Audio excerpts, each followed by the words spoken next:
Good afternoon, students. Hope you all are fine and studying safely at your homes. We have started chapter number 14, symmetry. In symmetry, we have done the line of symmetry, one line of symmetry. Now, in today's class, we will do multiple lines of symmetry. Although हमने ये सब introduce कर दिया था कि एक object की more than one line of symmetry भी हो सकती है ना, और डिफरेंट टाइप ऑफ सिमेट्रीज भी हमने इंट्रोड्यूस करी थी. आज की क्लास में हम मल्टीपल लाइंस ऑफ सिमेट्री की बात करेंगे. किसी ऑब्जेक्ट में अगर एक से ज़्यादा सिमेट्रीज होती हैं तो उस हिसाब से हमें उसका जो एक पार्ट, एक हाफ हमें पता है, लाइन ऑफ सिमेट्री भी पता है, तो उस लाइन ऑफ सिमेट्री के दूसरी तरफ किस तरीके का वो ऑब्जेक्ट किस तरीके का दिखेगा, उसका दूसरा पार्ट कैसा होगा, दूसरा हाफ कैसा होगा, we will find those things. तो अभी ये आपका क्वेश्चन नंबर 4 है, जहां पे आपको identify multiple lines of symmetry if any in each of the following figures. ये फिगर्स आपको दिए हुए हैं और यहाँ पे आपको आइडेंटिफाई करनी है multiple lines of symmetry. Obviously किसी ऑब्जेक्ट की एक लाइन ऑफ सिमेट्री भी होगी, किसी की 2 भी होंगी, किसी की 3 भी हो सकती है, 4 भी हो सकती है. हमें खुद से आइडेंटिफाई करना है. ये जो टॉपिक है सिमेट्री वाला, ये हम तब ज्यादा अच्छे से समझ पाते हैं जब हम चीजों को अपने आसपास ऑब्जर्व करते हैं, बहुत अच्छे से ऑब्जर्व करते हैं.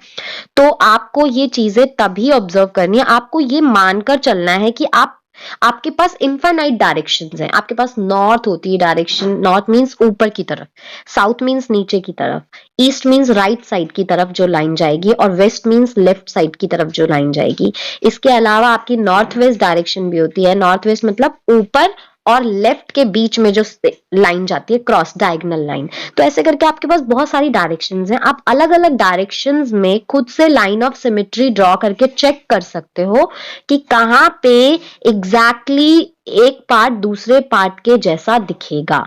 अब जैसे फर्स्ट फिगर है ए पार्ट, अगर मैं इसमें यहां सेंटर से वर्टिकल लाइन ले जाऊं ऐसे करके सीधी, मुझे क्लियरली पता चल रहा है कि ये जो लेफ्ट पार्ट है वो राइट पार्ट के जैसा दिख रहा है. सिमिलरली अगर मैं डायगनली यहां से ले जाऊं, ये दिख रहा है, अगेन बिल्कुल सेम दिख रहा है ना. ये जो ऊपर वाला पार्ट है वो नीचे वाले पार्ट के इक्वल दिख रहा है. और एक और लाइन ऑफ सिमेट्री हो सकती है इसकी, यहां से अगर मैं ऐसे ले जाऊं तो this is also line of symmetry. तो इसकी 3 लाइन्स ऑफ सिमेट्री है. इवन ट्रायंगल 3 साइड्स है और बिल्कुल एक जैसी साइड्स है, उसके बाहर जो सर्कल्स है वो भी 3 है. तो यहां से भी हमें एक आइडिया लग जाता है, ओके 3 लाइंस ऑफ सिमेट्री होंगी इसकी. यहाँ पे अगर हम देखें इसकी 2 लाइंस ऑफ सिमेट्री है. एक मैं सीधा सीधा ऐसे करके ले जाऊं वर्टिकल लाइन, बिल्कुल लेफ्ट पार्ट राइट पार्ट के जैसा हो गया, और एक मैं हॉरिजॉन्टल लाइन ले जाऊं सेंटर से, अगेन ऊपर वाला पार्ट नीचे वाले पार्ट के जैसा हो जाएगा. अगर मैं डायगोनल ले जाती हूं तो नहीं होगा. क्यों नहीं होगा? क्योंकि ये सपोज करो ये आपके पास स्क्वायर है और बीच से कुछ ऐसे आपके पास ये जा रहा है ना. आप डायगोनल ले गए और शेडेड पार्ट ये है आपका, ये शेड हो रखा है पूरा का पूरा पार्ट, है ना, ये पूरा पार्ट शेडेड है आपका, और आप डायगोनल से ऐसे लाइन ले जा रहे हो. तो क्या आपका ये वाला पार्ट जो पूरा है वो इस वाले पार्ट के जैसा दिख रहा है? नहीं. यहाँ पे शेडेड पार्ट इस तरफ है, जबकि अगर लाइन, ये जो लाइन है इसके मैं नीचे की तरफ देखूं तो शेडेड पार्ट इस तरफ को है ना. तो अलग अलग डायरेक्शन में, इट मींस ये डायगोनल तो इसका सिमेट्री वाली लाइन नहीं है. अब आते हैं हम सी पार्ट पे. ये ट्रायंगल है, अगेन 3 साइड्स है, सब एक जैसी हैं. शेडेड पार्ट बिल्कुल सेंटर पे है, तो यहाँ पे भी 3 लाइंस ऑफ सिमेट्री ड्रॉ की जा सकती है. एक यहां से ले गए एंड एक यहां से ले गए, है ना. These are 3 lines of symmetry. Similarly square है. यहाँ पे अगर मैं सीधा, अगेन मैं दोबारा से अगर यहाँ पे बना देती हूँ और ये बिल्कुल यही शेप में इधर पे ऐसे करके बना दूं तो ये कुछ ऐसा सा है ना, और शेड इसके अंदर हो रखा है ना. अब अगर मैं सीधी लाइन ले जाती हूँ, लाइन ऑफ सिमेट्री, आप देखो ये वाला पार्ट ऊपर से ऐसे मुड़ा हुआ है, लेकिन ये नीचे से मुड़ा हुआ है ना, राइट साइड में. इसका मतलब ये पार्ट इसके जैसा तो नहीं है. अगर ये ऊपर की तरफ से मुड़ा हुआ है तो ये भी ऊपर की तरफ होना चाहिए था, नीचे नहीं होना चाहिए था. तो ये वर्टिकल लाइन ऑफ सिमेट्री तो इसकी नहीं बनेगी. इसकी भी लाइन ऑफ सिमेट्री डायगोनल ही बनेगी. ये इस तरीके से। सिमिलरली हम ये वाला डायगोनल भी बना सकते हैं लाइन ऑफ सिमेट्री के लिए, बट हॉरिजॉन्टल एंड वर्टिकल इनकी लाइंस ऑफ सिमेट्री नहीं बनेगी। अब आते हैं हम नेक्स्ट पे। यहाँ पे भी अगेन स्क्वायर है और क्योंकि हर तरफ से एक जैसी शेप है तो इसकी डायगोनल लाइन ऑफ सिमेट्री भी बनेगी, ये वाली, ये इससे भी इसका दोनों पार्ट से एक जैसे दिख रहे हैं, इवन यहां से भी एक जैसे दिख रहे हैं, और मैं यहां से भी सेंटर से ले जाऊंगी तब भी एक जैसे दिख रहे हैं, क्योंकि ये चारों डायरेक्शन से सिमेट्रिकल है, चारों डायरेक्शन से इसकी लीव्स बनी हुई हैं ऐसे करके, इसीलिए इसकी हर तरफ से line of symmetry, 4 lines of symmetry बन सकती हैं। इसकी ऑब्वियसली हॉरिजॉन्टल बनाऊंगी तो ऊपर वाला पार्ट लीफी जैसा है जबकि नीचे वाला पार्ट सर्कल जैसा है, तो only vertical line of symmetry जहां पे लेफ्ट और राइट पार्ट एक जैसा दिखेगा।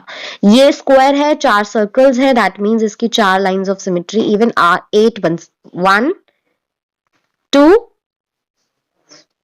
second third diagonal and fourth also diagonal, so these are 4 lines of symmetry। यहां पे कितने सर्कल्स हैं हमारे पास, 1 1 2 3 4 5 6 सर्कल्स है और हर तरीके से एक सिमेट्रिकल पैटर्न सा बना हुआ है, दैट मींस यहाँ पे भी 6 लाइंस ऑफ सिमेट्री बनेंगी। अगर हम यहाँ कॉर्नर से लेके जाए बिल्कुल 1 लाइन ऑफ सिमेट्री, सिमिलरली इसके कॉर्नर से लेकर जाए आगे तक तो 2nd लाइन ऑफ सिमेट्री, यहां से लेकर जाए तो 3rd लाइन ऑफ सिमेट्री, यहाँ के कॉर्नर से लेके जाए तो 4th लाइन ऑफ सिमेट्री, यहां से लेके जाए 5th, एंड इसी तरीके से ये वाला हमारा 6th हो गया, तो 6 लाइंस ऑफ सिमेट्री। तो इस तरीके से आपको लाइंस ऑफ सिमेट्री खुद से चेक करनी है, और ये आप तभी कर सकते हो जब आप चीजों को जितनी बारीकियों से ऑब्जर्व करोगे, आप उतनी इजीली लाइंस ऑफ सिमेट्री को भी पहचान पाओगे। Now this is the figure given in your book for question number 5। आपको क्या करना है, ऑलरेडी यहाँ पे कुछ ब्लॉक्स फिल्ड अप हैं पहले से ही, है ना, आपको कुछ और ब्लॉक्स भी फिल्ड अप करने हैं। आपको कोई भी एक डायगोनल इसकी लाइन ऑफ सिमेट्री की तरह बनाना है, तो मैं यहाँ पे सपोज करो ये वाला डायगोनल ड्रॉ कर देती हूँ, ठीक है। अब अगर मैंने ये वाला डायगोनल ड्रॉ कर दिया तो इसका मतलब क्या हुआ, इसका मीनिंग हुआ कि डायगोनल का जो इधर वाला पार्ट है और डायगोनल के जो इधर वाला पार्ट है वो बिल्कुल एक जैसा दिखना चाहिए, बट ये एक जैसा नहीं है। उसके लिए अगेन जैसा मैंने आपको लाइव क्लास में भी बताया था कि mirror is the best option to check. अगर मैं यहाँ से मिरर पे देखूँ ध्यान से तो मिरर में हमें क्या नज़र आ रहा है, ये रहा, मैंने मिरर रखा, ठीक है। तो मिरर में मुझे पहली बात तो यहाँ पे एक जो शेड है एग्जैक्टली इसके डायगोनल में एक और शेड नज़र आ रहा है, लेकिन क्या यहाँ पे शेड है, नहीं है ना, तो मुझे इसके डायगोनल पे भी शेड करना पड़ेगा सो दैट ये सिमेट्री बनी रहे, है ना। सिमिलरली ये वाला जो पार्ट है अगर मैं इसको और नीचे करूँ सो दैट कैमरा पे नज़र आए मुझे, यहाँ पे अगेन फिर से हम चेक करते हैं, ये रहा, ये वाला जो पार्ट है वो मिरर में कहाँ पे नजर आ रहा है, इस डायगोनल लाइन का जो आधा वाला स्क्वायर है और उसके जस्ट डायगोनली, मतलब 1 2nd डायगोनल और ये 3rd डायगोनल, है ना। इसी डायगोनल रेंज में ये जो 3rd वाला स्क्वायर था ये भी शेडेड नजर आ रहा था मिरर में, दैट मीन्स मुझे ये भी शेड करना पड़ेगा सो दैट यहाँ पे सिमेट्री रहे। तो मैं इसको भी शेड कर देती हूँ, ठीक है, हमने इसको भी शेड कर दिया। तो क्योंकि अब फिलहाल के लिए इस वाले पार्ट में सिर्फ यही 2 शेडेड थे, तो जो मुझे मिरर में अलग से शेडेड नजर आ रहे हैं उन दोनों को ही मैंने यहाँ पे शेड कर दिया है ना। अब ऑब्वियसली सिमेट्री सिर्फ इस तरफ से तो नहीं होगी, यहाँ से भी होगी। अब हम क्या करेंगे, मिरर को इस तरफ रख के देखेंगे, चेक करेंगे, and again we will check that कौन कौन से पार्ट हमें शेडेड नजर आ रहे हैं। ये देखो क्लियर नजर आ रहा है, ये वाला जो स्क्वायर शेड है उसके जस्ट डायगोनली जो दूसरा स्क्वायर होगा वो भी हमें शेड करना है, दैट मीन्स हमें ये वाला स्क्वायर शेड करना है। सी यहाँ पे शेड नजर आ रहा है ना हमें, इसका मतलब हमें ये भी शेड करना पड़ेगा, so let us shed this also. इस तरीके से आपको मिरर के थ्रू आइडेंटिफाई करना है दोनों तरफ की सिमेट्री। एंड अनदर इज कौन सा वाला शेड होगा, ये वाला जो शेडेड है वो हमें यहाँ नज़र आ रहा है, दैट मीन्स जो इसके साथ में था उसके साथ वाला दैट इज़ ऑलरेडी शेडेड, वो तो पहले से ही शेडेड है, इसका मतलब ये हमें शेड करने की ज़रूरत नहीं है। अब और आगे देखते हैं और कौन कौन से यहाँ पे शेडेड हैं। ये दोनों स्क्वायर्स भी शेडेड हैं। इन दोनों के लिए कौन कौन सी चीज़ें हमें शेडेड नज़र आ रही हैं। अगेन ये वाला जो स्क्वायर है इसका जस्ट डायगोनल जो वाला है, डायगोनल स्क्वायर, दैट मीन्स यहाँ पे जो डायगोनल होगा वो शेड करना है, दैट इज ऑलरेडी शेडेड, उसको भी हमें शेड करने की ज़रूरत नहीं है। फिर से हम वापस मिरर लगाते हैं, ये वाला जो शेडेड स्क्वायर है इसके लिए कौन सा हमें शेडेड स्क्वायर नज़र आ रहा है। अगर मैं यहाँ से जाऊँ तो डायगोनली जो थर्ड मुझे नज़र आ रहा है क्लियरली, है ना, यहाँ से देखूँ तो that means the third square. अगर पेन में यहाँ से ले जाती हूँ 1 2 और इसके जस्ट यहाँ पे जो डायगोनल होगा दैट मीन्स ये वाला, दिस इज द स्क्वायर जो हमें शेड करना है।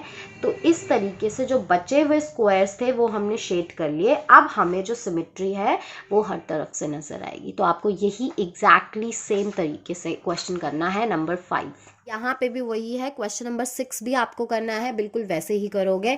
ये आपको लाइन ऑफ सिमेट्री गिवन है, ये ऑलरेडी शेड लाइन बनी हुई है, इसके जैसा फिगर आपको यहाँ पे भी बनाना है। ऑल्दो ये पेंसिल से मैंने शेड किया हुआ है बट अगेन आप मिरर की हेल्प से बनाओगे, है ना। अगर आप यहाँ पे देखोगे तो ये कुछ इस तरीके से नज़र आ रहा है हमें, है ना, तो आपको ये ऐसे बनाना पड़ेगा।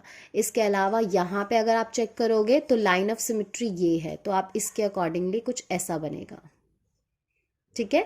सिमिलरली लाइन ऑफ सिमेट्री एक और दी हुई है, हमें सारी लाइंस ऑफ सिमेट्री के अक्रॉस मिरर को रखना है और दोनों तरफ हर तरफ से सिमेट्री होनी चाहिए। तो ये जो पार्ट बना हुआ है वो इधर भी बनेगा और अगर ये वाली लाइन ऑफ सिमेट्री है तो ये हमें कुछ ऐसे दिखेगी, है ना। इट मीन्स जो भी यहाँ पे ऊपर बनेगा वो नीचे भी बनेगा। तो आप मिरर की हेल्प से इसको पूरा कंप्लीट करोगे।